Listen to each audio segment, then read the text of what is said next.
A segunda condição depende da uniformidade das condições físicas e é realizada em todas as circunstâncias ordinárias.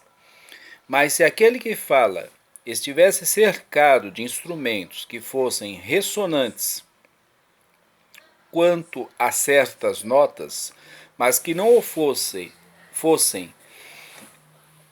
quanto a outras, certos tons de voz poderiam ser transmitidos, enquanto que outros poderiam se perder. Nesse caso, se ele pronunciasse a mesma palavra com duas entonações diferentes, podia ser que o ouvinte ficasse inteiramente incapaz de reconhecer a identidade da referida palavra.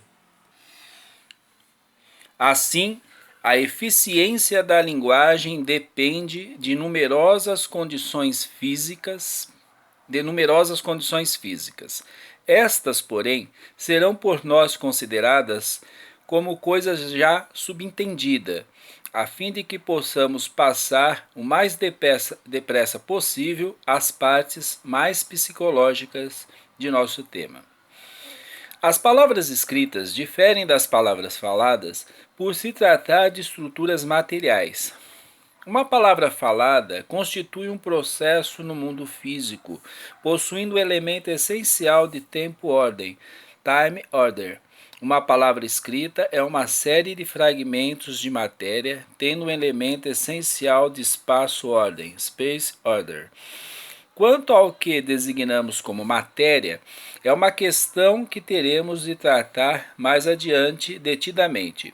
Por ora, basta-nos observar que as estruturas materiais que constituem as palavras escritas, ao contrário dos processos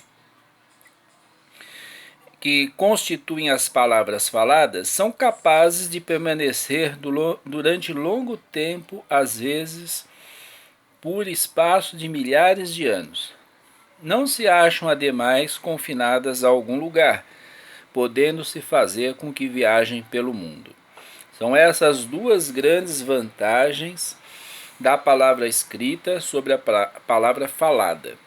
Este, pelo menos, foi o caso até recentemente. Mas com o advento do rádio, a escrita começou a perder a sua preeminência. O único homem pode falar agora a multidões espalhadas por todo um país. Mesmo quanto à permanência, a palavra oral pode tornar-se igual à escrita.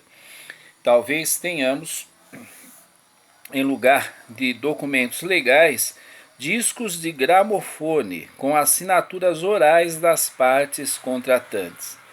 Talvez, como no livro When the Sleeper Awakes the Wells, os livros não sejam mais impressos, mas simplesmente adaptados ao gramofone. Nesse caso, a necessidade de escrever pode quase deixar de existir.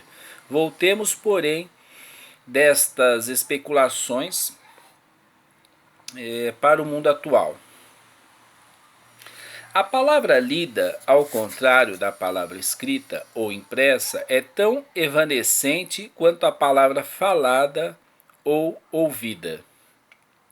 Sempre que a palavra escrita, exposta à luz, se acha em situação espacial adequada à vista normal, produz certo efeito complicado sobre o olho.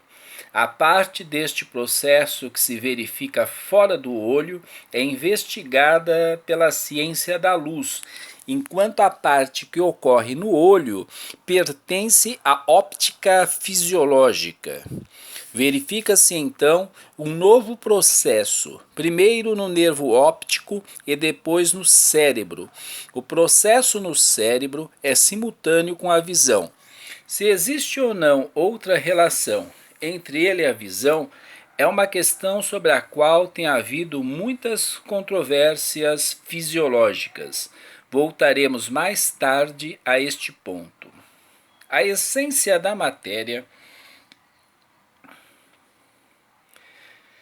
com respeito à eficácia causal de escrever, é que o ato de escrever produz estruturas materiais quase permanentes, as quais, durante todo o período de sua duração, produzem resultados bastante semelhantes em todos os olhos normais, adequadamente colocados.